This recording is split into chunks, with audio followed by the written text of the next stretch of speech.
चलिए दोस्तों वीडियो की शुरुआत करते हैं। सबसे पहली कंपनी की बात करते हैं। पहली कंपनी का नाम है दोस्तों रिलायंस इंडस्ट्रीज लिमिटेड। बट इसको डिस्कस करने से पहले दोस्तों अगर आपने अभी तक चैनल को सब्सक्राइब नहीं किया है तो चैनल को सब्सक्राइब करके बेल आइकन को प्रेस कर लो और सेबी रजिस्टर्ड टेलीग्राम चैनल को भी ज्वाइन कर लो, जिसका लिंक आपको डिस्क्रिप्शन में देखने को मिल जाएगा। और एक डिस्क्लेमर भी है, जो भी कंपनी से रिलेटेड न्यूज़ एंड अपडेट्स हम लोग कवर करेंगे वो सारी एजुकेशन पर्पज़ के लिए है, सीखने के लिए है।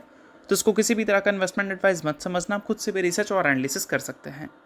तो चलिए दोस्तों वीडियो की शुरुआत करते हैं। सबसे पहले बात कर लेते हैं रिलायंस इंडस्ट्रीज से रिलेटेड कुछ इंपॉर्टेंट न्यूज़ एंड अपडेट्स के बारे में। सो दोस्तों आज के दिन की बात करें तो बाजार ज़रूर ऑफ है, बट रिलायंस इंडस्ट्रीज के इन्वेस्टर मन मन खुश काफ़ी ज़्यादा नजर आ रहे हैं। अब इसका सबसे बड़ा कारण है रिलायंस इंडस्ट्रीज का लास्ट डे का परफॉर्मेंस और बाजार के परफॉर्मेंस का। देखो लास्ट ट्रेडिंग सेशन 2 से 2.5% की तेज़ी रिलायंस में हमें देखने को मिली थी और निफ्टी भी काफ़ी अच्छा परफॉर्म करता हुआ दिखा था। 2% की तेज़ी बाजार में भी देखने को मिली थी।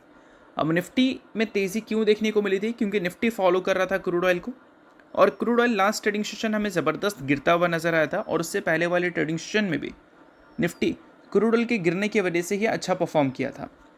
अब निफ्टी सिर्फ क्रूड ऑयल के गिरते प्राइसेस की वजह से खुश नहीं होता है, रिलायंस इंडस्ट्रीज भी खुश होती है। ये बात आपको ध्यान में रखना है। और रिलायंस इंडस्ट्रीज और निफ्टी अभी और ज़्यादा खुश हो सकती है कि चीज़ें अगर थोड़ी अच्छी सुनने को मिल जाए। पाकिस्तान के पीएम ने कहा है कि यूएस ईरान डील में फाइनल टेक्स्ट के लिए वो एग्री हो चुके हैं।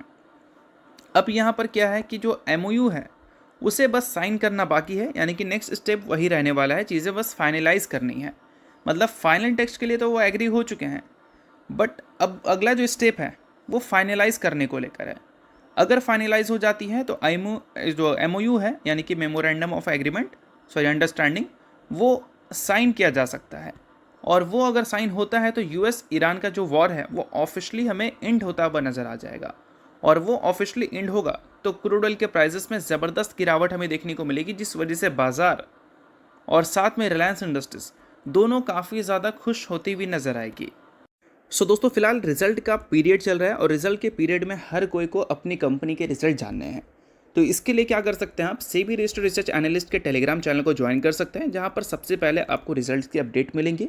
साथ में उस कंपनी के टेक्निकल्स को प्रॉपर एनालिसिस कर यहाँ पर अपडेट किया जाएगा। इसको भी चाहो तो आप चेकआउट कर सकते हो। ये आपके लिए बहुत ज़्यादा यूजफुल रहेगा, क्योंकि इससे आपको क्लैरिटी मिलेगी कि आपकी कंपनी की परफॉर्मेंस अभी के टाइम पे कैसी है और आगे कैसी हो सकती है। और ये सारी चीज़ें कौन देगा? SEBI registered research analyst.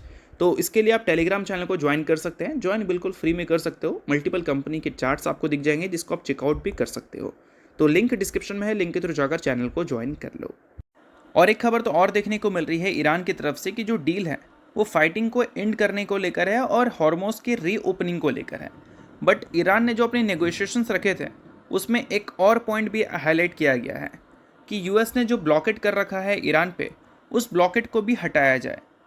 तो दो चीज़ क्लियर है भाई कि ये डील अगर होगा तो स्टेट ऑफ हॉर्मस खुल जाएगा, यूएस का ब्लॉकेट हट जाएगा, जो कि अभी उन्होंने काफ़ी ज़्यादा प्रॉब्लम भी किया हमारे शिपमेंट्स में, जिसकी न्यूज़ तो ऑलरेडी आपने सुन ही रखा होगा। बट एक चीज़ और है जो कि प्रॉब्लम वाली हो सकती है। ईरान का जो न्यूक्लियर प्रोग्राम है उसकी चर्चा अभी तक हुई नहीं है, उसकी चर्चा आगे होगी।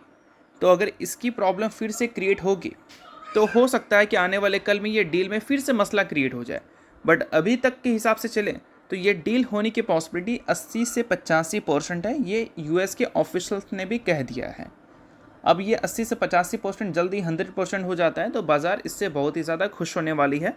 और रिलायंस इंडस्ट्रीज तो उससे ज़्यादा खुश होने वाली है, क्योंकि इसी वजह से रिलायंस के रीसेंट परफॉर्मेंस काफ़ी ज़्यादा गंदे थे। 52 वीक हाई से 19.8% की गिरावट इस कंपनी में दिख रही थी। और गिरावट का सबसे बड़ा कारण क्या था? बढ़ते क्रूड ऑयल। और बढ़ते क्रूड ऑयल की वजह से रिलायंस इंडस्ट्रीज परेशान इसलिए थी क्योंकि इनका मेन सोर्स ऑफ रेवेन्यू जो है वो उसी सेगमेंट से आता है। और वो सेगमेंट अगर प्रॉब्लम होगा तो कंपनी का 50% से ज़्यादा रेवेन्यू वाला सेगमेंट थोड़ा सा प्रॉब्लम फेस करेगा। और वो प्रॉब्लम की वजह से प्रॉफिट्स कॉम्प्रोमाइज़ होगी, और प्रॉफिट्स कॉम्प्रोमाइज़ रिलायंस जैसी बड़ी कंपनी तो बिल्कुल भी नहीं करना चाहती है। और इसके अलावा रिसेंटली कुछ बड़ी बड़ी खबर भी देखने को मिली है। खबर यह है कि रिलायंस इंडस्ट्रीज ने मेटा के साथ पार्टनरशिप किया था 168 मेगावाट की एआई डाटा सेंटर को सेटअप करने के लिए, जो जामनगर में होगा। उसके अलावा एक और न्यूज़ हमें देखने को मिली थी कि मुकेश अंबानी की जो कंपनी है रिलायंस ग्रुप, वो मुंबई के स्लम रीडेवलपमेंट सेक्टर में भी इंटर कर रही है। और ये भी एक तरह से देखा जाए तो काफ़ी सही न्यूज़ है रिलायंस इंडस्ट्रीज़ के बिजनेस एक्सपेंशन से रिलेटेड। और एक रिपोर्ट हमें देखने को मिल रहा था कि चाइना के रेयर अर्थ मिनरल जो है उस पर बहुत सारी कंट्री डिपेंडेंट है। अब हमारी कंट्री उस पर अपनी डिपेंडेंसी को रिड्यूस करने के लिए प्लानिंग्स कर रही है, और इस प्लानिंग्स में अब रिलायंस इंडस्ट्रीज़, वेदांता और अडानी इंडिया की उस प्लानिंग का पार्ट बन चुकी है। तो ये भी एक तरह से देखा जाए तो काफ़ी सही खबर है अगर आप रिलायंस इंडस्ट्रीज़ के इन्वेस्टर हैं तो। बाकी नेक्स्ट कंपनी की बात करें तो नेक्स्ट कंपनी है दोस्तों Polycab India limited. Last trading session Polycab India की परफॉर्मेंस हमें काफ़ी सही देखने को मिली थी, और सही परफॉर्मेंस जो हमें देखने को मिला है उस वजह से पॉलीकैब इंडिया मात्र 52 वीक हाई से 2.84% नीचे है। और रिसेंटली अगर देखोगे पिछले कुछ महीने का परफॉर्मेंस पॉलीकैब इंडिया का, तो बाजार के एकदम अलग ये परफॉर्म किया है। बाजार भले गिर रहा है बट पॉलीकैब इंडिया कंसिस्टेंट अच्छा परफॉर्म कर रही है। अब इसका सबसे बड़ा कारण है कॉपर। देखो कॉपर के प्राइसेस की वजह से पूरे एनालिस्ट का ये ओपिनियन था कि पॉलीकैब के अर्निंग्स में इम्पैक्ट हमें देखने को मिलेगा, बट ऐसा कुछ भी हमें होता हुआ दिखा नहीं है। कॉपर लास्ट ट्रेडिंग सेशन 3% से बढ़ता हुआ दिखा है, तो हो सकता है कि इसका रिफ्लेक्शन हमें पॉलीकैब इंडिया के शेयर में अच्छा ही दिखे, क्योंकि हमने देखा है 6 महीने में कॉपर का प्राइसेस 20% से बढ़ा है, और पॉलीकैब इंडिया भी पिछले 6 महीने में काफ़ी ज़बरदस्त परफॉर्म की है। और कॉपर का प्राइसेस जब गिरता है पिछले 6 महीने में, तब पॉलीकैब इंडिया में भी प्रॉफिट बुकिंग हमें देखने को मिली है। तो कॉपर के बढ़ते प्राइसेस की वजह से इन्वेस्टर्स को कोई इश्यूज़ नहीं है, ये तो हमें पॉलीकैब इंडिया के ग्राफ को देखकर समझ आ रहा है। बाकी बाजार में जिस हिसाब किताब की वॉलेटिलिटी है, इस वॉलेटिलिटी को जिस हिसाब से पॉलीकैब इंडिया ने काउंटर किया है वो काफ़ी ज़्यादा मस्त बात है। बाकी दोस्तों ऐसे वॉलेटिलिटी में हर दूसरे इन्वेस्टर्स के पोर्टफोलियो लाल है, और पोर्टफोलियो को अभी के टाइम पर रिव्यू करना बहुत ही ज़्यादा इंपॉर्टेंट है। तो आप रिव्यू करवा सकते हैं सेबी रजिस्टर्ड रिसर्च एनालिस्ट के द्वारा, जिसके लिए आप टेलीग्राम चैनल को ज्वाइन कर सकते हैं, जिसका लिंक आपको डिस्क्रिप्शन में दिख जाएगा। लिंक के थ्रू जाकर चैनल को बिल्कुल फ्री में भी आप ज्वाइन कर सकते हो। अब पॉलीकैब इंडिया की दोस्तों बात कर लेते हैं फ्यूचर गाइडेंस के बारे में।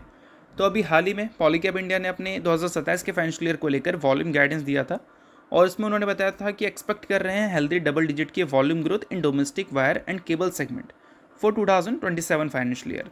और एनालिस्ट की फोरकास्ट है कि 21.2% से इनके रेवेन्यू में ग्रोथ दिख सकती है, 18.1% से इनके प्रॉफिट में ग्रोथ देखने को मिल सकती है, और मैसिव इंफ्रास्ट्रक्चर पुश की वजह से 30 से 31% का ऑर्गेनाइज मार्केट शेयर ये ले सकती है।